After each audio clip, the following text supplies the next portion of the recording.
काफी रिसर्च हुई और उन्होंने भी सोचा है हम लोगों ने इतना कुछ कर लिया, हिंदू धर्म खत्म क्यों नहीं होता।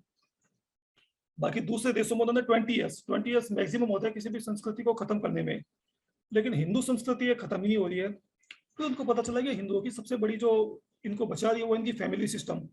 उनको मालूम है कि एक 15 साल की लड़की, 16 साल की लड़की, 20 साल की लड़की है, वो आगे जाके शादी करेगी, वो आगे जाके माँ बनेगी, वो आगे जाके अपने बच्चे को सिविलाइजेशनल नॉलेज देगी। तो क्यों ना हम इस जो 15 साल, 16 साल, 18 साल की लड़की है इसी को करप्ट कर दें, इसको ऐसा तैयार कर दें कि ये आगे जाके सिविलाइजेशनल नॉलेज दे ही नहीं पाए। तो फेमिनिज्म का एक इश्यू स्टार्ट हुआ, माई बॉडी माई राइट, ये काफी इश्यू चले। और उसके बाद में हमारी जो जॉइंट फैमिली थी उसको उन्होंने तोड़ा, न्यूक्लियर फैमिली पे लेके आए। और ये अगर पिछले 20-30 साल से देखे तो कंटिन्यूसली फैमिली के ऊपर सबसे ज्यादा अटैक हो रहे हैं। आई थिंक मेरे ख्याल से हर कोई आप सब लोगों ने ऑब्जर्व किए होंगे।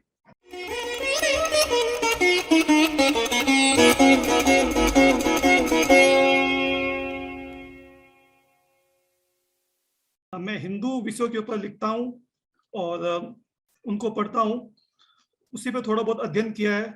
तो जो कुछ भी अभी तक मैंने समझा है उसके ऊपर एक छोटा सा मेरा प्रेजेंटेशन है। सिविलाइजेशन, अगर आपने मतलब अगर आप न्यूज़ सुनते हैं तो आपको पता होगा अभी ये जो सिविलाइजेशन जो वर्ड है ये अभी बहुत सुर्खियों में है। कल रसिया के जो प्रेसिडेंट पुतिन की एक स्पीच थी जिसमें उसने बोला था कि हमारी जो कंट्री है इसके ऊपर एक सिविलाइजेशनल अटैक हो रहा है वेस्टर्न कंट्री से।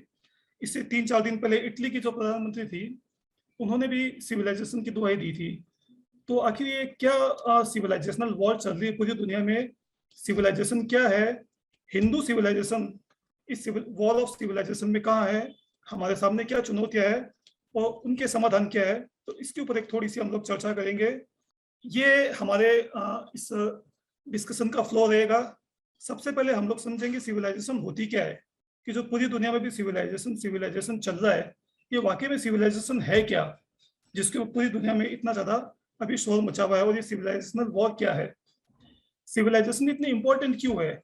इतनी इंपॉर्टेंट क्यों है कि दुनिया के जो बड़े बड़े राष्ट्रपति, प्रधानमंत्री इसकी दुहाई दे के इसकी बात कर रहे हैं? ये हम लोग समझने की कोशिश करेंगे। किसी भी चीज को समझना हो तो हमें उसकी एनाटॉमी समझनी बहुत जरूरी है। तो सिविलाइजेशन कैसे टाइम के साथ में प्रोपोगेट होती है, हमारी हिंदू संस्कृति 10,000 साल पुरानी संस्कृति कैसे समय के साथ आगे बढ़ती गई, इसको हम लोग समझने की कोशिश करेंगे। उसके बाद में जो कि इस प्रेजेंटेशन का सबसे इंपॉर्टेंट पार्ट होगा वो होगा 3 पिलर ऑफ सिविलाइजेशन। कोई भी जो सिविलाइजेशन होती है वो 3 स्तंभों पे टिकी होती है। ऐसा कोई जनरल रूल नहीं है, सबने अपने अलग अलग थ्योरीज बनाई है। मैंने जितनी भी रिसर्च की है तो मेरी रिसर्च के बेसिस पे मैंने 3 पिलर्स बनाए हैं। ये 3 पिलर्स में एक्सप्लेन करूंगा कि 3 पिलर है कौन से, जिसके ऊपर अगर हम लोग सिविलाइजेशन को एक छत माने तो सिविलाइजेशन इन 3 पिलर्स के ऊपर खड़ी रहती है।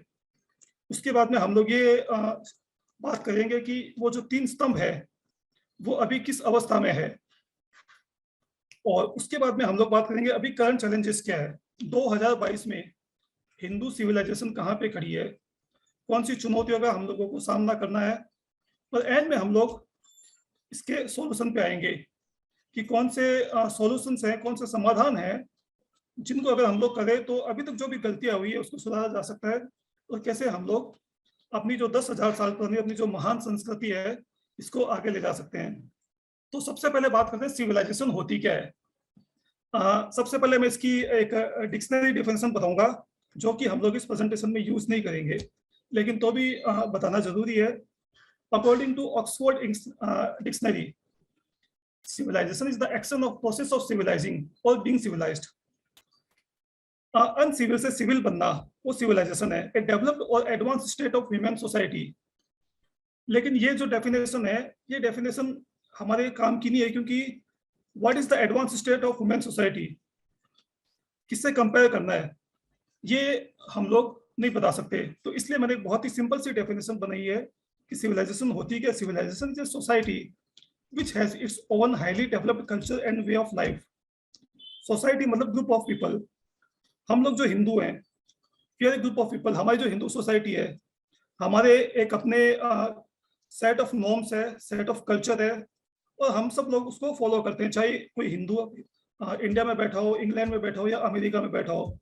हम सबको मालूम है क्या शनिवार है, शनिवार शनिदेव का दिन होता है। शनिदेव को हम लोग तेल चढ़ाते हैं। हमारे देवी देवता, हमारे त्योहार जो हम लोग सब फॉलो करते हैं, एक कॉमन चीज, that is the civilization. Civilization को आप एक विजुअलाइज कर सकते हो एक विशाल वृक्ष के रूप में। सिविलाइजेशन एक ट्री है जिसमें देवी देवता होते हैं, जिसमें स्क्रिप्चर्स होते हैं, जिसमें फेस्टिवल्स होते हैं, जिसमें आइकॉन्स होते हैं, जिसमें रूल्स होते हैं, रिचुअल्स होते हैं। और उस सिविलाइजेशन के अंदर हम सब लोग आगे बढ़ते हैं और फलते हैं, फूलते हैं। तो ये एक सिविलाइजेशन की डेफिनेशन हो गई कि it's a group of people जो कि एक कैरी करते हैं same culture, same way of life. Civilization इतनी इंपॉर्टेंट क्यों है? क्यों आज हर कोई सिविलाइजेशन के ऊपर बात कर रहा है कि सिविलाइजेशन को बचाना है, we are between the civilizational war? क्योंकि सिविलाइजेशन लोअर लाइफ को हायर लाइफ में कन्वर्ट करती है। आज से अगर हम लोग 30,000 40,000 साल पहले हम सब बंदर थे, हम सब लोग खाना बदोश थे, शिकार करते थे। उसके बाद में हम लोग विद द टाइम हम लोग इवॉल्व हुए, हम लोगों ने नए अपने रूल्स बनाए, प्रकृति का अध्ययन किया और set of rituals, rules, traditions हमने बनाए। तो हम लोग जो जंगलों में घुमा करते थे, हम लोग जो बंदर थे, बंदर से हम लोग नगरों में रहने लग गए, एक अच्छी लाइफ को फॉलो करने लग गए। तो ये सब हम लोगों को सिविलाइजेशन ने दिया। तो जैसे हमने समझा कि सिविलाइजेशन जो थी उसने हम लोगों को जानवरों से इंसान बनाया। सिविलाइजेशन लोगों को बांध के रखती है, और ये एक पूरी न्यूरोलॉजिकल स्टडी है कि हम लोग, एक बच्चा पैदा होने से पहले जब अपनी माँ के गर्भ में होता है, तब वो ये जानने लग जाता है कि उसका अपना कौन है, पराया कौन है। इस स्टडी का नाम है इन ग्रुप एंड आउट ग्रुप। तो उससे पहले उसे मालूम होता है कि मुझे बाहर की थ्रेट्स कहाँ पे है, कौन मेरे साथ होगा, और बच्चा अपने आप को उसके अकॉर्डिंग तैयार करना शुरू कर देता है। तो इसकी बहुत सारी स्टडीज हैं कि सिविलाइजेशन कैसे लोगों को बांध के रखती है। इवन इतनी तक भी स्टडीज है कि हमारा जो ब्रेन है, हमारा ब्रेन के डिफरेंट जो पार्ट्स होते हैं वो अपने लोगों को और दूसरे लोगों को वो उस समय एक्टिवेट होते हैं। तो अगर आप हमारे इतिहास देखें तो हमारे इतिहास में ऐसी कई घटनाएं हैं जिसमें कई नरसंहार हुए हैं। सेकेंड वर्ल्ड वॉर में ज्यूस का नरसंहार हुआ था, यूगोस्लाविया वार में मुस्लिम्स का नरसंहार हुआ था। तो इसके ऊपर काफी रिसर्च है कि क्यों हम लोग, कुछ लोगों के लिए हम लोगों की सिंपैथी होती है और कुछ लोगों के लिए हम लोगों की सिंपैथी एकदम से खत्म हो जाती है। तो इसका रीजन है सिविलाइजेशन। ऑटोमेटिकली हम लोगों का जो ब्रेन है वो एक ऐसा वायर्ड है कि अपने जो लोग होते हैं उनके लिए हमारी ऑटोमेटिकली सिंपैथी होती है। तो सिविलाइजेशन लोगों को बांध के रखती है और ऑब्वियसली एक सेंस ऑफ सिक्योरिटी देती है। अपना हम लोगों की, जो हमारे जो सिविलाइजेशन के लोग हैं, उनके लिए अपना एक सिंपैथी होती है, उनके प्रोटेक्शन के लिए हम लोग खड़े होते हैं। तो ये कुछ रीजन है कि सिविलाइजेशन बहुत इंपॉर्टेंट है। एक्चुअली हम लोगों का जो एग्जिस्टेंस है वो हमारे सिविलाइजेशनल एग्जिस्टेंस पर डिपेंड करता है। जब तक हमारी सिविलाइजेशन है तब तक हम लोग हैं। जिस दिन हमारी सिविलाइजेशन खत्म हो गई उस दिन हम लोग भी खत्म हो जाएंगे। तो it's the most important for any human being. अब हम लोग बात करेंगे कि सिविलाइजेशन प्रोपेगेट्स कैसे होती है। हिंदू संस्कृति, जो कि दुनिया की सबसे पुरानी संस्कृति है, 10,000 साल पुरानी संस्कृति है, आज भी वो चल रही है। काफी संस्कृतियां आई, चली गई, खत्म हो गई। तो ये कैसे आगे बढ़ती है? हम लोगों में से मोस्ट ऑफ द लोग हैं जो कि शायद 1950 के बाद पैदा हुए हैं, और ज्यादातर लोग 2070 2080 तक चले जाएंगे। तो हम लोग जो सेट ऑफ लोग हैं, हम लोगों का एक टाइम फ्रेम है। उसके बाद में अलग लोग होंगे, उसके बाद में अलग लोग होंगे, हमसे पहले अलग लोग थे, उससे पहले अलग लोग थे। लेकिन आज से 1000 साल पहले जो लोग फॉलो करते थे, हम भी आज वही फॉलो कर रहे हैं। तो अगर आप ये देखेंगे इसमें कि मैंने एक चैन की फोटो डाली है। एक जनरेशन अगली जनरेशन को सिविलाइजेशनल नॉलेज ट्रांसफर करती है, दूसरी तीसरी को करती है, तीसरी चौथी को करती है। तो this is the way civilization एक जनरेशन से दूसरी जनरेशन में आगे बढ़ती है। और किसी भी सिविलाइजेशन को खत्म करना तो जो बीच की चेन है, इस चेन को तोड़ दो वो आगे बढ़ना रुक जाएगी। इसी के बेसिस पे कि कैसे ये जो सिविलाइजेशनल नॉलेज है ये एक पीढ़ी से आगे पीढ़ी में जाती है, इसके बेसिस पे मैंने अपना एक 3 पिलर मॉडल बनाया है जिसके ऊपर मैं बात करूंगा। ये जो कोई मॉडल है कोई स्टैंडर्ड मॉडल नहीं है, दुनिया में कई लोगों ने अपने अलग अलग मॉडल्स बनाए हैं। मेरा ये जो मॉडल है ये on the basis of the behavioural science के ऊपर है। इसमें जो 3 मैंने पिलर बनाए वो है सबसे पहला मदर एंड फैमिली, दूसरा एजुकेशन और तीसरा है आर्ट कल्चर एंड मीडिया। ये 3 ऐसे स्तंभ है जो एक सिविलाइजेशन को दूसरी सिविलाइजेशन, एक जनरेशन से दूसरी जनरेशन पे ले जाते हैं। और ये कैसे होता है, हम लोग जब इस दुनिया में आते हैं तो हम लोग ना हिंदू होते हैं, ना मुसलमान होते हैं, ना ईसाई होते हैं। वी आर कम्प्लीटली ब्लैंक, हमारा माइंड एकदम खाली होता है। हमारी जो कोडिंग होती है वो दुनिया में आने के बाद होती है। तो सबसे पहला जो नॉलेज होता है वो नॉलेज हमको मिलता है मदर से, माता से। हालांकि ये फैमिली था, लेकिन फैमिली में भी सबसे इंपॉर्टेंट रोल होता है मदर का। इनफैक्ट दुनिया में आने से पहले जब हम लोग गर्भ में होते हैं, हमारा सिविलाइजेशनल जर्नी वहीं से स्टार्ट हो जाती है। और हमारे तो खैर जो स्क्रिप्चर्स में लिखा हुआ है अभिमन्यु की कहानी सबको मालूम है, तो सबसे पहला नॉलेज होता है वहां से मिलता है।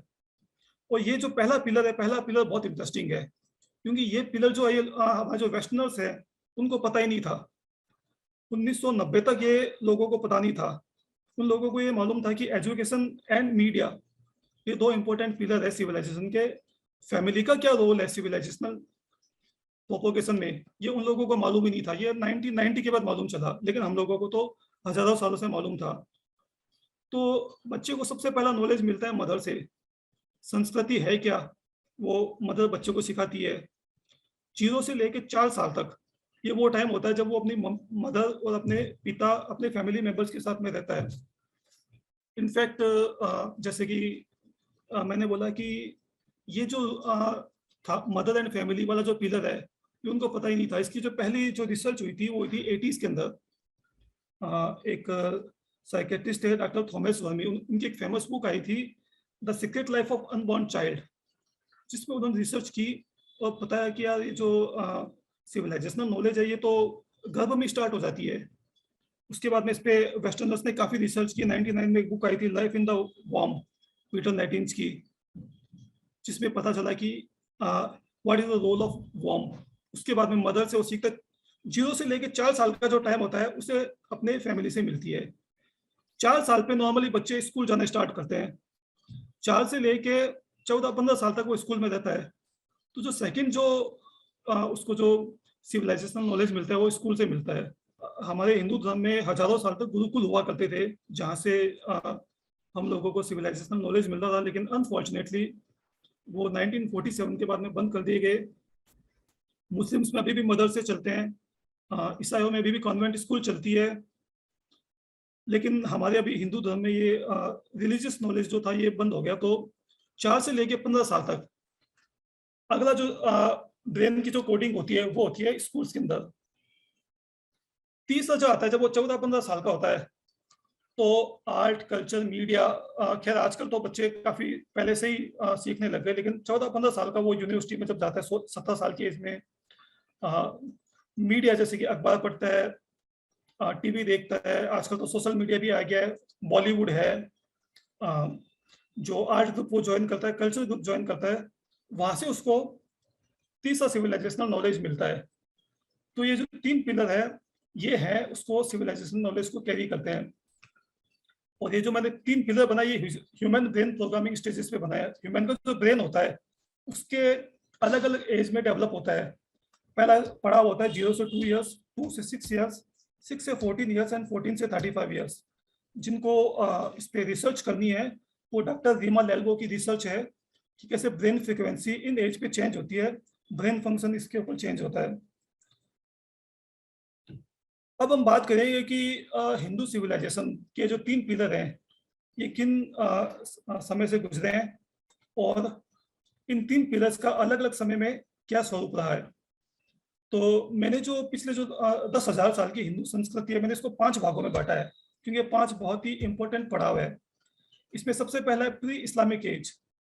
आज से 10,000 साल पहले जब हिंदू संस्कृति शुरू हुई होगी क्या हम तो बोलते हैं हम लोग सनातन संस्कृति है, हमारा तो ना आदि है ना अंत है।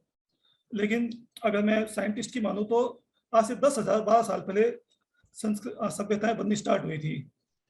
राजा इक्ष्वाकु थे, उसके बाद में उनका वंश था, श्री राम आए, कौरव पांडव आए, उसके बाद में मौर्य आए, फिर बाद में गुप्त आए, चोल आए। तो ये वो जो टाइम था जिसमें हिंदू संस्कृति का कंटिन्यूसली सुरक्षित रही और आगे बढ़ी। हालांकि बीच में हिंदू धर्म में से बौद्ध निकल गए, जैन निकल गए, लेकिन हिंदू संस्कृति सेफ रही।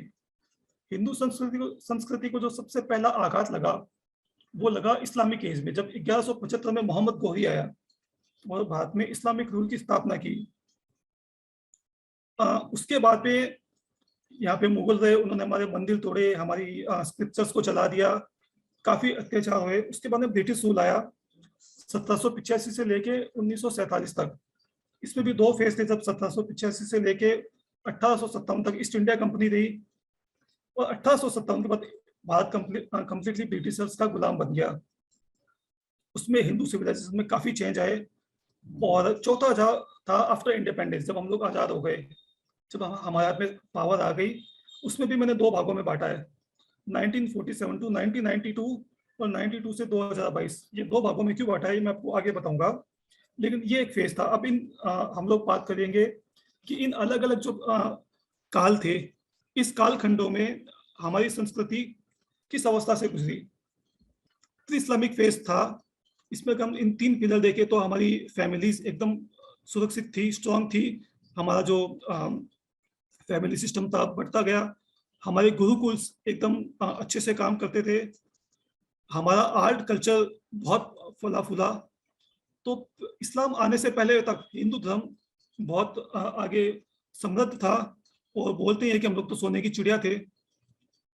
उसके बाद में भारत में इस्लामिक रूल स्टार्ट हुआ 1175 से, मोहम्मद गोरी आया, उसके बाद में मुगलों ने राज किया। आते ही उन्होंने सबसे पहले हिंदू धर्म पे हमला किया और हमारे जो मंदिर थे, हमारे मंदिरों को तोड़ना स्टार्ट किया। क्योंकि इस्लाम के अंदर अब्राहमिक रिलीजन है, तो उसके अंदर वो भगवान को सबसे ऊपर मानते हैं। वो मानते हैं अगर भगवान को खत्म कर दो तो धर्म खत्म हो जाएगा। लेकिन उनको मालूम नहीं था कि हिंदू धर्म में वो बहुत विराट है, उसकी अलग फिलोसॉफी है। उन्होंने हमारे मंदिर तोड़े, उन्होंने हमारे लिटरेचर्स, हमारे जो स्क्रिप्चर्स थे उनको जला दिया। लेकिन उस जमाने में भी हमारा जो फैमिली सिस्टम था वो बना रहा और हमारे गुरुकुल चलते रहे। और ये सबसे बड़ी गलती की इस्लामिक आक्रांताओं ने, कि उन्होंने हमारा एजुकेशन जो था उस पर अटैक नहीं किया। तो वो जो वार थे हम लोग झेल पाए, क्योंकि जो सांस्कृतिक जो नॉलेज था, जो मैंने बताया था सिविलाइजेशनल नॉलेज जो कैसे प्रोपोगेट होता है, वो एक पीढ़ी से दूसरी पीढ़ी बढ़ता गया। तो हिंदू धर्म सुरक्षित रहा, हालांकि काफी अत्याचार हम लोगों ने सहे। उसके बाद में आया ब्रिटिश काल 1785 से लेके 1947। उसमें भी जो मेन टाइम था वो था जब आफ्टर 1857। इसमें ये हमारा एक बहुत ही बुरा टाइम था, स्पेशली अगर हम लोग कंपेयर करें इस्लामिक रूल से। लेकिन उस समय भी हमारा जो फैमिली सिस्टम था वो स्ट्रॉन्ग था, क्योंकि ये फैमिली एक पिलर है। ये उनके दिमाग में कभी आया ही नहीं। ब्रिटिश ने अटैक किया हमारे एजुकेशन के ऊपर। वो लोग लेके आए मैकाले एजुकेशन।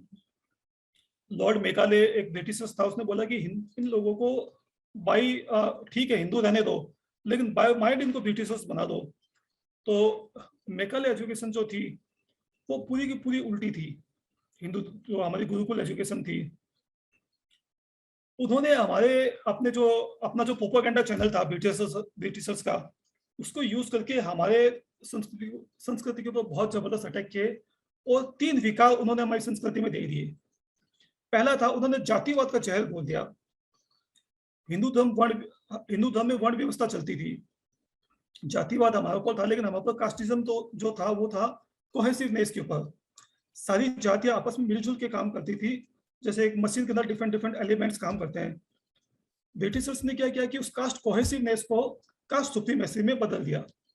झूठे लिटरेचर्स लिखे, झूठी किताबें लिखी, झूठे लिख लिख के अपना जो प्रोपेगेंडा चलाया। इससे हिंदू धर्म बढ़ गया, क्योंकि उनको मालूम था कि अगर इंडिया पे राज करना है तो हिंदुओं को बांटना पड़ेगा। किसी भी समय इंडिया में ब्रिटिशर्स 80,000 से ज्यादा नहीं थे। उन 80,000 ब्रिटिशर्स ने करोड़ों हिंदुओं पे राज किया। कैसे? क्योंकि डिवाइड एंड रूल। तो सबसे पहले उन्होंने हिंदुओं को जातियों में बांटा, उसमें भी कास्ट सुप्रीमेसी का एंगल लेके आ गए। दूसरा उन्होंने क्या कि नॉर्थ इंडिया और साउथ इंडियंस को बांट दिया आर्य द्रविड़ में। आर्य द्रविड़ एकदम फेक थ्योरी है जो कि आज भी अनफॉर्चुनेटली स्कूल्स में पढ़ाई जा रही है, जिसमें ये बोला गया कि ब्रिटिशर्स यूरोप से आए थे, तो उन्होंने एक नई थ्योरी लेके आए कि जो नॉर्थ इंडियन है वो आर्य है, वो नेटिव इंडियन नहीं है, वो भी यूरोप से आए हैं। तो Britishers and north Indian Aryans जो है वो एक ही रेस है, एक ही सिविलाइजेशन है। तो उन्होंने बोला है हम लोग तो एक ही सिविलाइजेशन है, हम लोग आपस में लड़ क्यों रहे हैं, ये जो द्रविड़ है ये नेटिव है। ऐसे करके उन्होंने एक जो नॉर्थ इंडिया साउथ इंडिया का जो एक बीच बोया वो आज भी है। आज भी तमिलियंस है या केरला के जो लोग हैं वो खुद को अपने से अलग मानते हैं। उसके बाद में उन्होंने काफी जो अपने फुलेज और इनके समाज सुधार के नाम पे अलग अलग पेरियार हिंदू धर्म को बांटा। और तीसरी वो लेके ब्राह्मणिकल पैट्रियार्की, तो बोले ब्राह्मण है या आर्यन है, ये ब्राह्मण जो है ये लोगों को एक्सप्लॉइट करते हैं और ब्राह्मणों के खिलाफ जहर भरा, क्योंकि उनको मालूम था कि ब्राह्मण वो हैं जो कि हिंदू धर्म को आगे लेके जा रहे हैं, वो इसकी रीढ़ की हड्डी तोड़ने, तो ब्राह्मण को खत्म करना बहुत जरूरी है। तो ब्राह्मणों को अगेंस्ट एक जहर भरा गया कि ब्राह्मण तो छुआछूत करते हैं, ब्राह्मण मंदिर में नहीं आने देते, जबकि हमारा तो इतिहास अगर देखेंगे रामायण महाभारत, उसमें किसी भी टाइप का छुआछूत भेदभाव नहीं मिलता है। तो ऐसे करके हिंदुओं के माइंड में पूरा पॉल्यूटेड कर दिया ब्रिटिशर्स ने। लेकिन उस टाइम हमारे गुरुकुल चल रहे थे, हमारे देश में लाखों गुरुकुल थे, तो जो एलाइट्स थे जैसे नेहरू है, जिन्ना है, गांधी है, ये लोग मैकाले एजुकेशन में पढ़ते थे, लेकिन जो नॉर्मल हिंदूज थे वो स्टिल गुरुकुल्स में पढ़ते थे। लेकिन उन्होंने क्या किया कि जो एलाइट्स थे, एलाइट्स को अपने कंट्रोल में ले लिया और जाते जाते सत्ता दे दी उन एलाइट्स को। आपको आश्चर्य होगा कि हमारा देश का जो संविधान है ये सिर्फ 199 लोगों ने मिलकर बनाया, 199, 30 करोड़ लोगों का भविष्य 199 लोगों ने लिखा था। और उसमें से भी अगर देखा जाए तो केवल भीमराव अंबेडकर का नाम था, असल में जो पूरा संविधान था ये इंडियन इंडिपेंडेंस एक्ट ब्रिटिशर्स ने 1935 में बनाया था, उसकी कॉपी था और नेहरू जी का दिया हुआ था। तो वो संविधान हमने 1947 में ऐसे कैसे ले लिया। और हम लोग जो सोच रहे थे कि 1947 के बाद जो हमारा 800 साल जो हिंदू संस्कृति का जो चुनौतीपूर्ण टाइम है वो खत्म होगा और वापिस से हिंदू संस्कृति का गौरवमय अध्याय शुरू होगा, उसका एकदम उल्टा हो गया। क्योंकि हमने ब्रिटिशर्स चले गए, लेकिन ब्रिटिशर्स के जो एलाइड थे, जो मैकाले एजुकेशन के प्रोडक्ट थे, उन्होंने अपना संविधान दे दिया। तो हम लोग जैसा सोचे थे उसका एकदम उल्टा हुआ। हमारी संस्कृति का जो सबसे बुरा जो टाइम स्टार्ट हुआ वो 1947 के बाद हुआ, ना ब्रिटिशर्स ना औरंगजेब। असल में संस्कृति का पतन हुआ 1947 के बाद। कैसे हुआ कि उन्होंने एक संविधान बना दिया, हमारा संविधान ही एंटी हिंदू है, एंटी हिंदू सिविलाइजेशन है, और हम लोगों we are bound to follow that constitution. तो हुआ कैसे, इन्होंने एजुकेशन जो थी गुरुकुल एजुकेशन, हिंदू एजुकेशन को कंप्लीटली बैन कर दिया। संविधान की धारा 30 ले गया। संविधान की धारा 28 बोलते हैं कि गवर्नमेंट किसी भी रिलीजियस एजुकेशन को सपोर्ट नहीं करेगी। संविधान की धारा 30 बोलते हैं कि संविधान धारा जो 28 है ये सिर्फ मेजोरिटी पे लागू होगी, माइनॉरिटी पे लागू नहीं होगी। तो संविधान की धारा 28 में इन्होंने सारी रिलीजियस एजुकेशन को लॉक कर दिया और संविधान की धारा 30 में केवल हिंदुओं को रखा, बाकी सबको फ्री कर दिया। तो आज भारत में मदर्स एजुकेशन अलाउड है, गवर्नमेंट उनको फंड करती है, उनको सपोर्ट करती है। कॉन्वेंट एजुकेशन अलाउड है, गवर्नमेंट सपोर्ट करती है, लेकिन हिंदू एजुकेशन अलाउड नहीं, अलाउड है लेकिन सरकार उसको सपोर्ट नहीं कर सकती। तो इसलिए हमारे पास मदर्स एजुकेशन बोर्ड है लेकिन गुरुकुल बोर्ड नहीं है। तो जो सबसे स्ट्रॉन्ग पिलर था उस पिलर को हमारे 1947 के बाद हमारे खुद के अपने ही लोगों ने ध्वस्त कर दिया। ब्रिटिशर्स ने जो जहर बोए थे, casteism, Arya Dravid, Brahminical patriarchy, इसको कंटिन्यूस रखा और उसको और ज्यादा खराब कर दिया ये बॉलीवुड लाके, और जो मीडिया से इसको और ज्यादा स्ट्रॉन्ग किया। उसके बाद में बॉलीवुड आ गया। बॉलीवुड का बहुत ज्यादा इम्पैक्ट पड़ा हिंदुओं के माइंड पे, और जिनको थोड़ा सा भी आइडिया है कि कंटिन्यूसली बॉलीवुड हिंदुओं के प्रति जहर बढ़ता जा रहा है। तो ये पिलर ऑलरेडी ध्वस्त था, इसको कंप्लीटली ध्वस्त कर दिया। एजुकेशन जो कि बचा हुआ था कंप्लीटली ध्वस्त कर दिया। लेकिन एक पिलर बचा था जिसने हिंदू संस्कृति को अभी तक बचा के रखा, वो था फैमिली। क्यों उन्होंने कभी सोचा ही नहीं कि फैमिली भी एक पिलर होती है। 1992 तक उस फैमिली वाले पिलर ने हमें बचा के रखा। 80s 90s जब मैंने आपको 2-3 बुक्स बताई थी, जो जो रिसर्च बताई थी, तो वो काफ़ी रिसर्च हुई और उन्होंने भी सोचा है हम लोगों ने इतना कुछ कर लिया, हिंदू धर्म खत्म क्यों नहीं होता? बाकी दूसरे देशों में उन्होंने 20 इयर्स मैक्सिमम होता है किसी भी संस्कृति को खत्म करने में, लेकिन हिंदू संस्कृति ये खत्म ही नहीं हो रही है। तो उनको पता चला कि हिंदुओं की सबसे बड़ी जो इनको बचा रही है वो इनकी फैमिली सिस्टम। 1992 में जब रसिया का ब्रेकडाउन हुआ, रसिया का ब्रेकडाउन इंडिया के लिए इंपॉर्टेंट इवेंट इसलिए था कि पूरी दुनिया में हमेशा किसी कंट्री के ऊपर किसी न किसी कंट्री का कंट्रोल रहा है। 1950 के बाद में पूरी दुनिया में शीत युद्ध चल रहा था। दुनिया के कुछ देशों पे अमेरिका का कंट्रोल था, कुछ देशों के ऊपर रसिया का कंट्रोल था। इंडिया के ऊपर रसिया का कंट्रोल था, रसिया का काफी इन्फ्लुएंस था। 1992 में इंडिया के ऊपर रसिया का इन्फ्लुएंस खत्म हो गया और अमेरिका का इन्फ्लुएंस शुरू हो गया। American are very advance, especially psychology में, और उन्होंने काफी रिसर्च की है। तो उन्होंने समझा कि इंडिया की सिविलाइजेशन खत्म क्यों नहीं तो हो रही। तो उनको मालूम चला कि जो ये फेमिनिज्म जो है, ये एक जो हमारी फैमिली सिस्टम है, ये इसको बचा रहा है। इसको ब्रेक करने के लिए अगर आप ऑब्जर्व करेंगे तो 90s एक फेमिनिज्म का इश्यू स्टार्ट हुआ। उनको मालूम है कि एक 15 साल की लड़की, 16 साल की लड़की, 20 साल की लड़की है, वो आगे जाके शादी करेगी, वो आगे जाके माँ बनेगी, वो आगे जाके अपने बच्चे को सिविलाइजेशनल नॉलेज देगी। तो क्यों ना हम इस जो 15 साल, 16 साल, 18 साल की लड़की है, इसी को करप्ट कर दें, इसको ऐसा तैयार कर दें कि ये आगे जाके सिविलाइजेशनल नॉलेज दे ही नहीं पाए। तो फेमिनिज्म का एक इश्यू स्टार्ट हुआ, माई बॉडी माई राइट, ये काफ़ी इश्यू चले। और उसके बाद में हमारी जो जॉइंट फैमिली थी उसको हम तोड़ा, न्यूक्लियर फैमिली पे लेके आए। और ये अगर पिछले 20-30 साल से देखें तो कंटिन्यूसली फैमिली के ऊपर सबसे ज़्यादा अटैक हो रहे हैं। आई थिंक मेरे ख्याल से हर कोई आप सब लोगों ने ऑब्जर्व किए होंगे।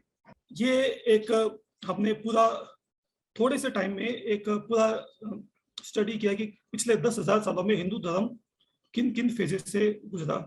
अब हम लोग बात करेंगे कि अभी जो 2022 में करंट हमारे पास चैलेंजेस क्या है। अभी दुनिया में एक भी हिंदू कंट्री नहीं है, हालांकि बोलते हैं Nepal is a Hindu country, लेकिन अब मुझे मालूम नहीं ऑफिशियली हिंदू कंट्री है या नहीं। पूरी दुनिया में सिर्फ 3 कंट्रीज ऐसी है जो कि हिंदू मेजोरिटी है, इंडिया, नेपाल और मॉरिशस। इवन दुनिया छोड़िए, हम लोग खुद अपने देश में हम लोग माइनॉरिटी होते जा रहे हैं। भारत के 28 में से 6 राज्य ऐसे हैं जहाँ पे हिंदू माइनॉरिटी हो चुके हैं ऑलरेडी। और मजे की बात यह है कि अभी भी माइनॉरिटी बेनिफिट उनको नहीं मिलता है। माइनॉरिटी बेनिफिट उन्हीं को मिल रहा है जिनकी पॉपुलेशन 100% है। जैसे कि कश्मीर में मुस्लिम्स है, अरुणाचल में क्रिश्चियंस है, वो माइनॉरिटी कंसिडर किए जाते हैं, वो 100% है वहाँ पे। हिंदुओं का कंटिन्यूसली कत्लेआम हो रहा है, सबको मालूम है, न्यूज हम लोग सब पढ़ते हैं। बांग्लादेश और पाकिस्तान, हिंदू को कंप्लीटली एक्सटिंक्ट किया जा रहा है। जहाँ पे बांग्लादेश, जिनको हमने एक्चुअली आज़ाद कराया, जहाँ पे हिंदू काफ़ी संख्या में थे, बांग्लादेश से हिंदू कंप्लीटली खत्म हो रहे हैं। अभी अभी अगर आपने न्यूज़ पढ़ी हो तो इवन यूके में भी हिंदुओं पे अटैक हुए हैं। और धीरे धीरे पूरी दुनिया में एक हिंदुओं के अगेंस्ट एक ऐसा वातावरण बनाया जा रहा है और हिंदुओं पे अटैक हो रहे हैं। हमारे जो देश के हिंदू हैं, जो कंटिन्यूसली जो 70-80 साल की जो हम लोगों ने मैकाले एजुकेशन पढ़ी है, जो मीडिया ने हमारे ऊपर जो ब्रेन वॉशिंग की है और हमारे फैमिली सिस्टम को तोड़ा है, तो हिंदू खुद आजकल फेमिनिज्म एंड वोक आइडियोलॉजी को एक्सेप्ट कर रहे हैं। आप भी अगर अपने आसपास के हिंदुओं को देखोगे तो अब हम लोगों ने उसको एक धीरे धीरे आत्मसात करना शुरू कर दिया है। तो ये बहुत बड़े खतरे की घंटी है। हमारी रिलीजियस एजुकेशन ऑलरेडी बैंड है। एक मुस्लिम और एक ईसाई, एक रिसर्च हुई थी, बोलते हैं एक मुस्लिम और ईसाई, इंडिया का मुस्लिम जब 17 साल की एज तक पहुंचता है तो वो 1000 घंटे उनके पास रिलीजियस नॉलेज होता है। उन्होंने 1000 घंटे रिलीजियस एजुकेशन पे स्पेंड किए होते हैं, मुस्लिम और ईसाई। लेकिन हिंदुओं के पास ये अपॉर्चुनिटी नहीं है, क्योंकि हमारी तो एजुकेशन ही बैंड है। हमारा कोई इकोसिस्टम नहीं है, हिंदुओं के लिए आवाज उठाने वाला कोई नहीं है। आज अगर मुस्लिम के ऊपर कुछ भी हो जाए तो हजारों एनजीओ, हजारों वकील, पूरा मीडिया उनके लिए हंगामा मचा देगा। लेकिन हिंदुओं के लिए ना तो कोई वकील है, ना कोई मीडिया है, ना कोई ग्रुप है। किसी जमाने में हमारे पास थोड़े संगठन हुआ करते थे, विश्व हिंदू परिषद, वो भी आजकल इतना एक्टिव नहीं रहे।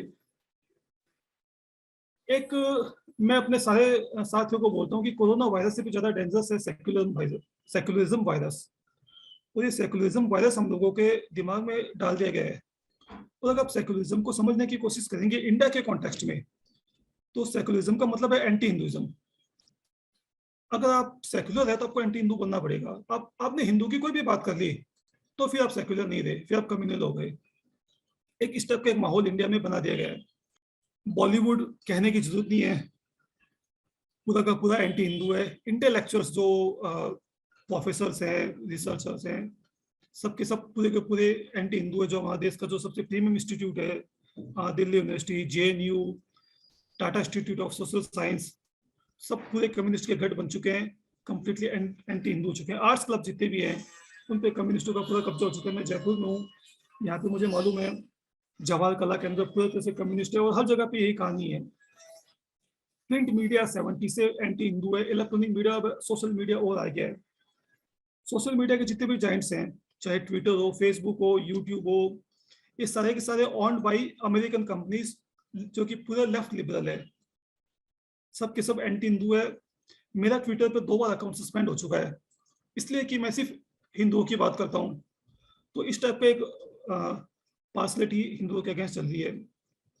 Hindu festivals, rituals, tradition, scriptures, temples, सब अंडर अटैक है। जैसे भी त्योहार आता है, एक वो एड स्टार्ट हो जाते हैं, लोगों की माइंड प्रोग्रामिंग स्टार्ट हो जाती है कि ये त्योहार खराब है, मत मनाओ। हम लोगों को सेल्फ फ्लोटिंग बनाया जाता है, रिचुअल्स का मजाक उड़ाया जाता है, ट्रेडिशंस का मजाक उड़ाया जाता है। स्क्रिप्चर्स तो कोई पढ़ता ही नहीं है। मनुस्मृति जिसके कि इन्होंने यूज करके उसको पूरा कंप्लीटली एंटी हिंदू बना दिया है। टेम्पल्स जगह जगह टूट रहे हैं, राजस्थान में बहुत सारे टेम्पल टूट चुके हैं, तमिलनाडु में कंटिन्यूसली टेम्पल टूट रहे हैं, आंध्र प्रदेश में टेम्पल टूट रहे हैं। टेम्पल्स का जगह जगह डिस्ट्रक्शन हो रहा है। गॉड एंड गॉडेस जगह जगह हमारे भगवान देवी देवताओं का मजाक उड़ाया जाता है। और एक जो सिक्योरिटी थ्रेट जो हिंदू जो कि सालों से फेस कर रहे हैं, गजवा हिंद, कि इंडिया को पूरा एक मुस्लिम राष्ट्र बनाना है। PFI पे अभी भी बैन हुआ है। PFI का मिशन ही था कि इंडिया को 2047 तक मुस्लिम राष्ट्र बनाना। तो एक गजवा हिंद तब तक नहीं बनेगा जब तक कि हिंदू इंडिया से खत्म नहीं हो जाएंगे। तो वो एक अटैक चल रहा है। हिंदुओं को जो सबसे कड़ा सामना करना पड़ा हुआ है लेफ्टिस्ट इस्लामिस्ट अलायंस। ये जो लेफ्टिस्ट इस्लामिस्ट अलायंस है, इसकी राह में सबसे बड़ा रोड़ा हिंदू है, क्योंकि हिंदू सिविलाइजेशन जो है ये इनके मार्ग में सबसे बड़ी बाधा है। एंड वो मतलब न्यू वर्ल्ड ऑर्डर। ऐसा कहा जाता है कि अमेरिका जो है, स्पेशली अमेरिका के जो कुछ कॉर्पोरेट्स हैं, वो पूरी दुनिया पे कंट्रोल करते हैं। पूरी दुनिया में कौन प्रधानमंत्री बनेगा, कौन राष्ट्रपति बनेगा, कौन सुप्रीम कोर्ट का जज बनेगा, वो अमेरिका के कुछ लोग डिसाइड करते हैं, जिसे लोग बोलते हैं deep state ecosystem, deep state society, जिसमें फोर्ड है, रॉकफेलर है, रोथशाइल्ड है, बिल गेट्स है। वो थ्रू CIA पूरी दुनिया को कंट्रोल करता है। कहता है दुनिया की 160 देशों में डीप स्टेट इकोसिस्टम के प्रधानमंत्री है, और वो पूरी दुनिया को कंट्रोल करना चाहते हैं। न्यू वर्ल्ड ऑर्डर करके एक थ्योरी जो कि काफी लोगों ने सुनी भी होगी, उसमें उनका सबसे बड़ा एजेंडा है कि दुनिया की पॉपुलेशन को खत्म करना, जिसमें एबॉर्शन, सेक्स चेंज, ट्रांसजेंडर, ये कोरोना वायरस इनके चल रहे हैं। उसके बाद में है कि लोगों के माइंड को कंट्रोल करना। अब दुनिया पे कंट्रोल करना तो लोगों के माइंड को कंट्रोल करना पड़ेगा, लोगों को नशा देना पड़ेगा। तो इसलिए ड्रग्स, पॉर्न, सेक्स, ये जो आजकल इन्होंने बहुत रूटीन कर दिया है। इंडिया में भी अगर आप सुप्रीम कोर्ट के जजमेंट देखिए पिछले 5-6 सालों के, तो आप समझ जाएंगे मैं क्या कहने की कोशिश कर रहा हूँ। स्पेशली अभी जो 3 दिन पहले का जो जजमेंट था सुप्रीम कोर्ट का, जिसमें एक लड़की गई थी 25 साल की अपने एबॉर्शन की परमिशन लेने के लिए। उन्होंने एबॉर्शन अलाउड कर दिया 24 वीक्स तक फॉर ऑल लेडीज। और जो कहीं पे जिक्र भी नहीं था, उन्होंने मेडिकल लैब का भी जिक्र कर दिया। और हो सकता है आने वाले टाइम में मेडिकल लैब भी खोल देंगे कि हस्बैंड अगर कोई वाइफ के साथ कुछ भी उनका फोर्सफुल रिलेशन होता है तो वो रैप माना जाएगा। ये मैरिटल जो रैप है, कॉन्सेप्ट है, ये भी हिंदू संस्कृति को बर्बाद करने के लिए लाया गया है। बहुत लंबा इनका एजेंडा है। हिंदू संस्कृति जो है वो फ्री माइंड की बात करती है। हमारे वेद है, हमारे उपनिषद है, हमारा पतंजलि का योग सूत्र है, हमारा योगा मेथड है। हम लोग फ्री माइंड की बात करते हैं। अगर मोक्ष लेना तो आपको माइंड को फ्री करना पड़ेगा।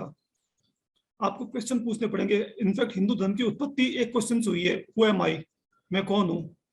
यहीं से जो इनका हिंदू धर्म का जो हमारे स्क्रिप्चर्स लिखे गए, लिटरेचर्स लिखे गए, ये फ्री जो थिंकिंग है, ये फ्री थिंकिंग सबसे बड़ा इनकी राह में बांधा है, लेफ्टिस्ट इस्लामिस्ट अलायंस है। तो इस फ्री थिंकिंग के ऊपर अटैक किया गया। अब हमारे पास सॉल्यूशन क्या है? हमने बातें कर ली काफी कि जो भी हमारे सामने थ्रेट्स है वो सबके सामने है। इसको हम लोग कैसे, अब हम लोग क्या कर सकते हैं? एक रिसर्च है कि दुनिया में वही संस्कृति सर्वाइव की है जिनके पास में 3 क्वालिटीज हो। नंबर 1 जो धार्मिक हो, जो इनटॉलरेंट हो, जो यूनाइटेड हो। रिसर्च बोलती है जो धार्मिक की जगह उन्होंने वर्ड यूज किया जो कॉमन फिक्शन में बिलीव करती हो, मैंने उसकी जगह धार्मिक वर्ड ले लिया है। A society that believes in A common fiction, common myth, वो धर्म है। क्योंकि धर्म जो होगा, धर्म आपको आपकी संस्कृति के प्रति प्रेम पैदा करेगा। और जब आपका अटैचमेंट होगा और कोई आपका मजाक उड़ाएगा तो फिर आप इनटॉलरेंट बनेंगे।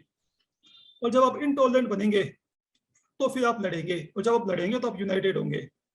तो ये 3 चीजें होना हमारे अंदर बहुत जरूरी है। ये कैसे हो सकती है? सबसे पहले है कि संविधान की धारा 30 को खत्म करना चाहिए। सारे हिंदुओं को सरकार से ये मांग करनी चाहिए कि जो संविधान की धारा 30 है, जो बोलती है कि कुरान पढ़ी जा सकती है, बाइबल पढ़ी जा सकती है, लेकिन भगवत गीता नहीं पढ़ी जा सकती। ये संविधान की धारा खत्म करनी पड़ेगी। जब हम एजुकेशन स्टार्ट करेंगे तो हमारा जो पिलर नंबर 2 है, वो पिलर नंबर 2 हमारा वापस स्ट्रॉन्ग हो जाएगा। अगर आज सरकार हिंदू एजुकेशन स्टार्ट कर दे, सीबीएसई के अंदर भगवत गीता, महाभारत और रामायण ये ऐड कर दे अलग अलग क्लासेस के अंदर, आज हमारा बच्चे जो है ये पढ़ेंगे। तो आज से 15 साल बाद, आज का जो बच्चा पहली क्लास में है, आज से 10 साल बाद वो 11th क्लास में होगा। तो 15 साल बाद जो पीढ़ी आएगी उसके पास से सारा नॉलेज होगा, उसे मालूम होगा रामायण क्या है, महाभारत क्या है, भगवत गीता क्या है। वो अपने धर्म के प्रति बहुत ज्यादा कटिबद्ध होगा। उसको हम लोग वोक नहीं बना पाएंगे।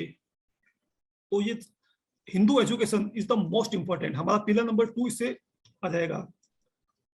हमारे मंदिरों के ऊपर सरकार का नियंत्रण है। इंडिया एक बहुत ही अजीब कंट्री है, यहाँ पे चर्च फ्री है, मस्जिद फ्री है, लेकिन मंदिर जो है वो सरकार के अंदर है। मंदिरों का जो पैसा है वो चर्च के ऊपर खर्च होता है। हम लोग जाते हैं दान पेटी में 51 रुपये, 101 रुपये, 21 रुपये डालते हैं, वो पैसा जाता है कहाँ पे? चर्च के ऊपर, मस्जिदों के ऊपर। टेम्पल भी फ्री होने चाहिए। अगर मस्जिद और चर्च फ्री है तो हमारे टेम्पल को फ्री करना चाहिए, क्योंकि टेम्पल केवल एक पूजा स्थल नहीं है, टेम्पल एक सांस्कृतिक केंद्र है।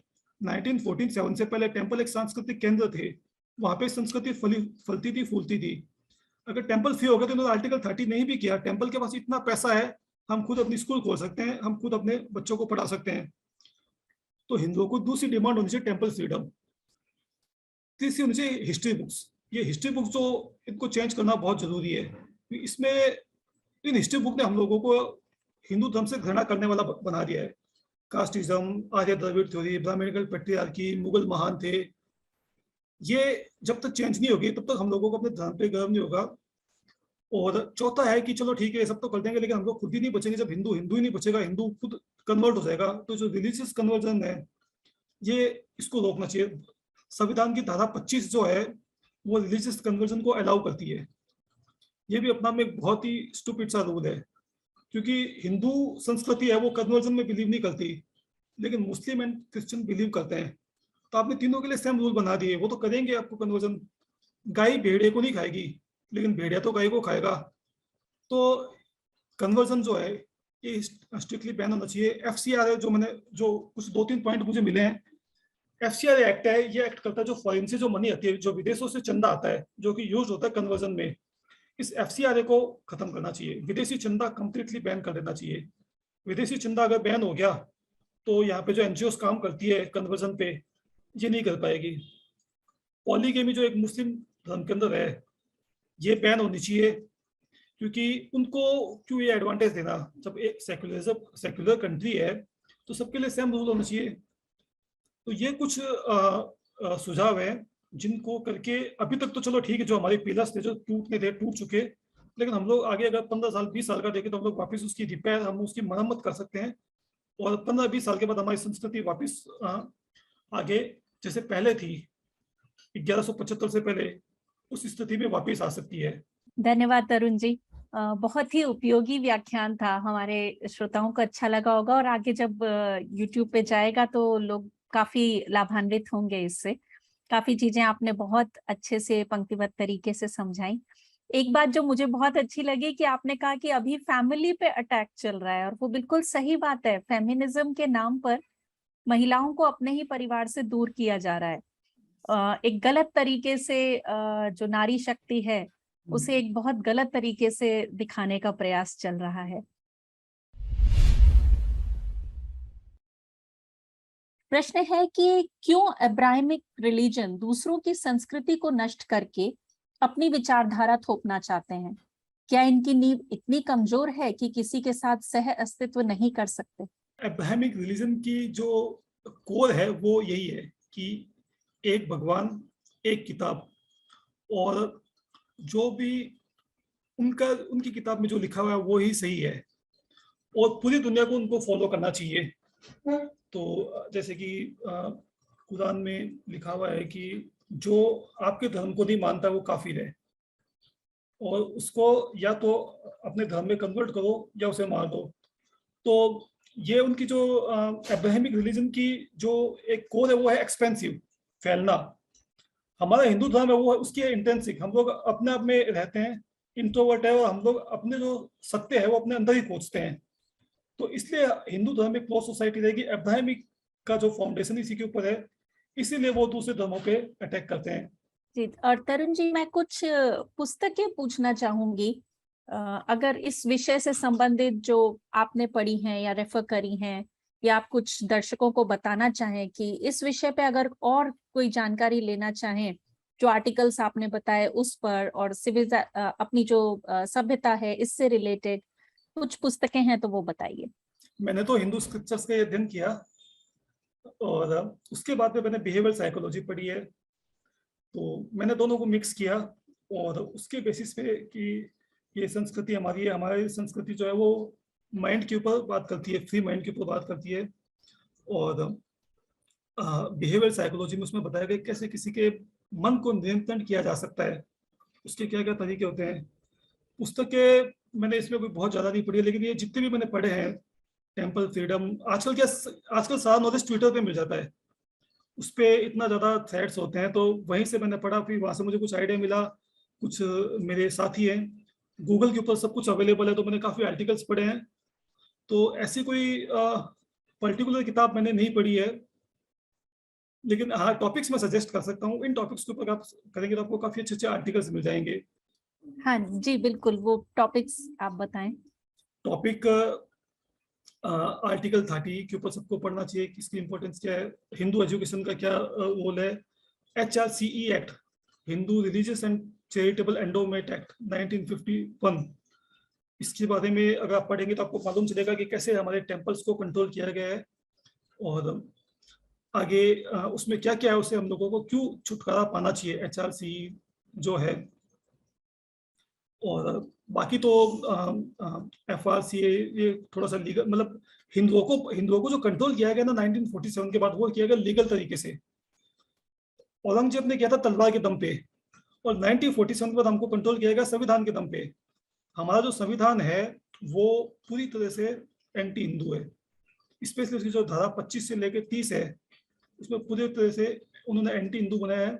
मुझे किसी ने अभी सजेस्ट की थी एक किताब हिंदू एंटी हिंदू लॉस के ऊपर, जिसका नाम याद नहीं, मैं डेफिनेटली शेयर कर दूंगा।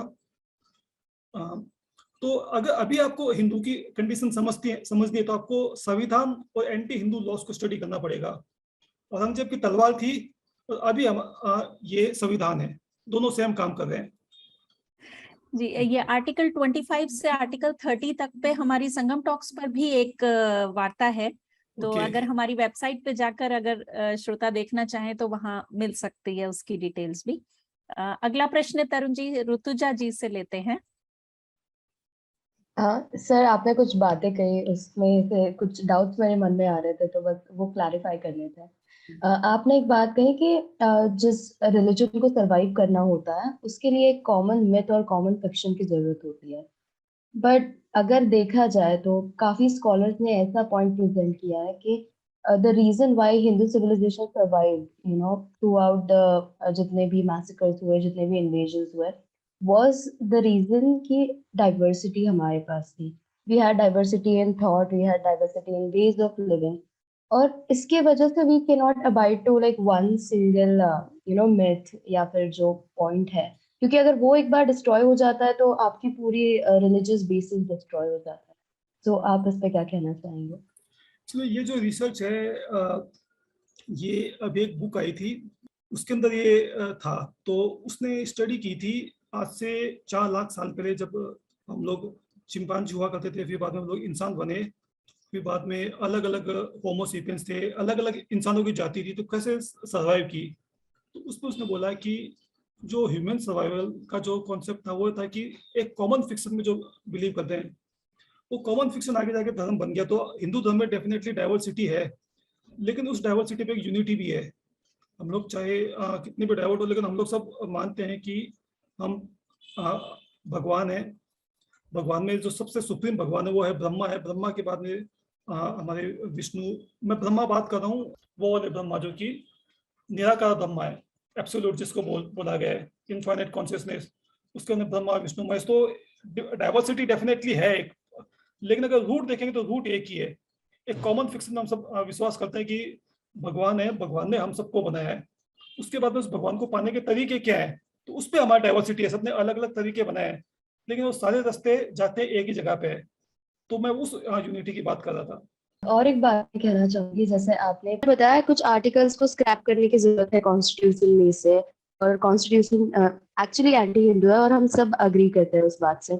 बट कुछ आर्टिकल्स जो है जो बेसिक स्ट्रक्चर ऑफ कॉन्स्टिट्यूशन में आते हैं, जिनको चेंज करना अभी फंडामेंटली हमारे लिए at this point in time possible है नहीं, बिकॉज फिर अमेंडमेंट्स उसके लिए और ये काफी लंबा प्रोसेस होगा. सो उसका एक ऑल्टरनेटिव क्या हो सकता है? मतलब हम बोलते रहते हैं कि बॉलीवुड नहीं है. वो जो आप पूछ रही थी कि जो संविधान को संशोधन है, थोड़ा सा मुश्किल है काम है. हाँ तो मतलब एक तो संविधान में इतने जल्दी चेंजेस लाना पॉसिबल नहीं है, क्योंकि वो बेसिक स्ट्रक्चर हम अमेंड नहीं कर पा रहे हैं अभी. और दूसरी बात यह है कि हम बस बोलते रहते हैं कि इनका प्रॉब्लम है, उनका प्रॉब्लम है, बट ये दोनों चीजें छोड़ के हम कर और क्या सकते हैं? Instead of blaming people, blaming Bollywood, blaming institutions, हम और क्या कर सकते हैं? संविधान की अगर हम लोग बात करें तो धारा 25 से जो 30 है, जो कि सबसे बड़ी है, उसको चेंज करने के लिए 2/3 बहुमत चाहिए, लोकसभा राज्यसभा दोनों में, और 15 से 16 राज्यों में सरकार चाहिए. तो ये थोड़ा सा मुश्किल काम है. स्पेशली अगर हम लोग बात करें, बीजेपी की बात करें, तो बीजेपी के पास अभी राज्यसभा में बहुमत नहीं है. लेकिन ये जो हिंदू एक्ट है, HR Hindu religious and charitable endowment act, इसको बीजेपी इजीली कर सकती है. इसके लिए कोई बहुमत की जरूरत नहीं है, क्योंकि ये उसका संविधान का पार्ट नहीं है. इनफैक्ट संविधान तो बोलता है, धारा जो 26 है वो तो बोलती है कि सरकार जो है वो रिलीजन में इंटरफेयर नहीं करेगी. तो ये तो कंप्लीटली एंटी कॉन्स्टिट्यूशनल एक्ट है. नंबर 1 जो हो सकते हैं, जो मैं सिंपल काम बता रहा हूँ, टेम्पल को फ्री किया जा सकता है, बहुत इजीली किया जा सकता है. टेम्पल अगर फ्री हो गए तो ये हमारी काफ़ी प्रॉब्लम सॉल्व हो जाएगी, क्योंकि जो टेम्पल जो है वो फिर वहाँ से उनके पास बहुत पैसा है, वो काम कर सकते हैं.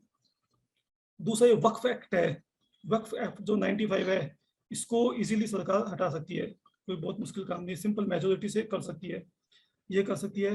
बॉलीवुड की अगर हम लोग बात करें तो बॉलीवुड का अभी जो लास्ट मंथ हुआ था, जैसे कि एक बाइकआउट हुआ था लाल सिंह चड्ढा का, उसमें सरकार ने कोई इंटरफेयर नहीं किया था.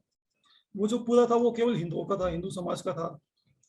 तो हर हिंदू को, जो जागृत हिंदू है, जिसको मैं बोलता हूँ अवेकन हिंदू, हर हिंदुओं को दूसरे हिंदुओं को अवेकन करना पड़ेगा, जगाना पड़ेगा.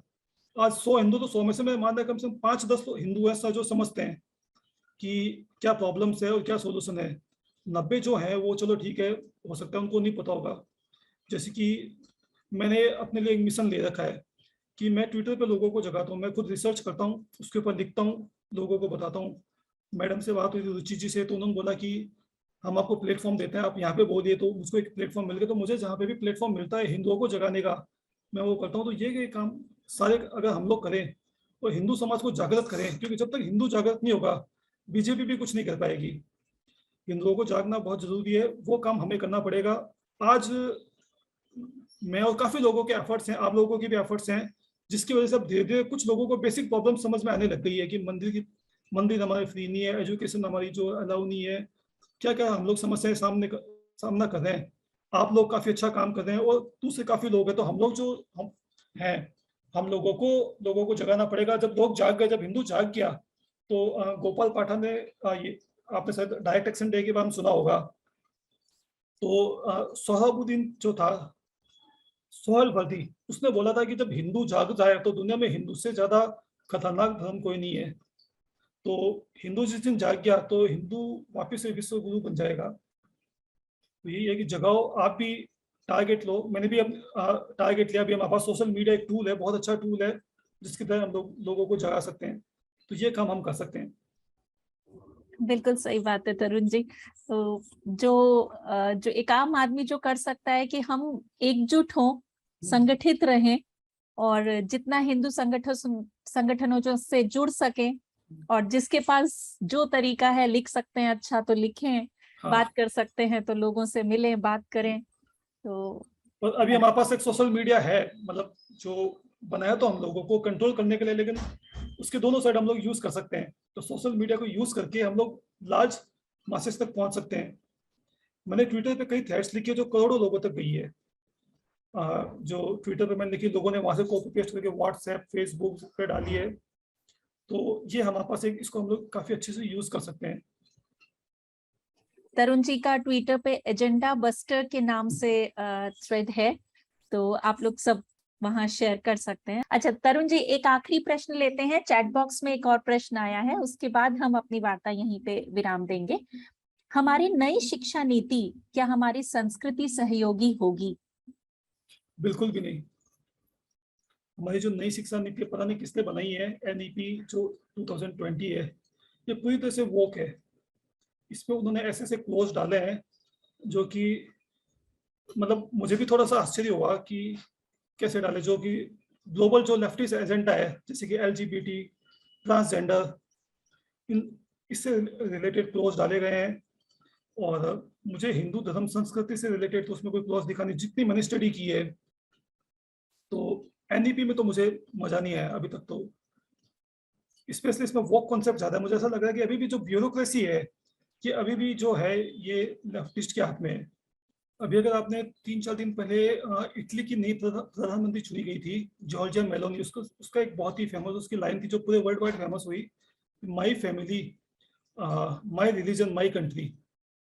तो अभी पूरी दुनिया में ये सिविलाइजेशन को लेके कॉन्शियसनेस चल रही है कि जो मैंने आपको बताया कि अमेरिका का जो डीप स्टेट है वो दुनिया की 160 देशों को कंट्रोल करता है। और उनको दुनिया को कंट्रोल करने का एक ही तरीका है कि रिलीजन को खत्म कर दो। रिलीजन लोगों को फ्री थिंकिंग देता है। तो ये अभी एक पूरी दुनिया में सिविलाइजेशनल अवेयरनेस चल रही है। हंगरी, स्वीडन, इटली, अभी कल पुतिन ने बोला रसिया, लोगों को अवेयरनेस आ रही है कि हम लोगों को कैसे यूज किया गया। तो होपफुली इंडिया के लोग भी समझें। We are amidst the civilizational war. लोगों को लगता है कि वॉर में जहाँ पे वो टैंक होते हैं, बड़े बड़े हवाई जहाज आते हैं, वो वॉर होती है। वॉर उसके वॉर में वो जरूरी नहीं है। उनके फाइटर जेट है, हमारे जो 3 पिलर्स को तोड़ के चले गए, हमें पता भी नहीं चला। तो आजकल की वॉर बहुत डिफरेंट टाइप की होती है। तो वी आर, हम लोग वॉर के बीच में है, युद्ध चल रहा है। अब यह है कि हम लोग कैसे उसको समझें और कैसे उसका सामना करें। और हमारी संस्कृति जो मैंने दिखाई है कि हम लोग 6 राज्यों में ऑलरेडी माइनॉरिटी हो चुके हैं। West Bengal and Kerala are the next. सब जगह पे हम लोग माइनॉरिटी होते जा रहे हैं। तो अब आगे हम लोग क्या कर सकते हैं? एटलीस्ट अब तो नींद से जागना पड़ेगा। एक बात मैं आपको और बताना चाहता हूँ कि अगर देखा जाए तो हमारी पार्लियामेंट में एक भी जो प्योर, जो खुद को बोल के प्योर हिंदू एमपी नहीं है। जैसे AIMIM मुस्लिम पार्टी है, उनके 2 MP है। बीजेपी मोर काइंड सेकुलर, ठीक है, वो हिंदू धर्म की बात करते हैं, वो Hindu, but pure Hindu party या प्योर हिंदू बोलने वाला, जो हिंदू के लिए आवाज उठाने वाला कोई भी MP नहीं है। तो ये हिंदुओं की कंडीशन है। जी बिल्कुल सही बात तरुण जी। तो थोड़ी सी चेतना जागृत हुई है समाज में, जगना शुरू हुआ है। आशा है ये चेतना और आगे बढ़ेगी और हम इस पथ पे आगे बढ़ पाएंगे।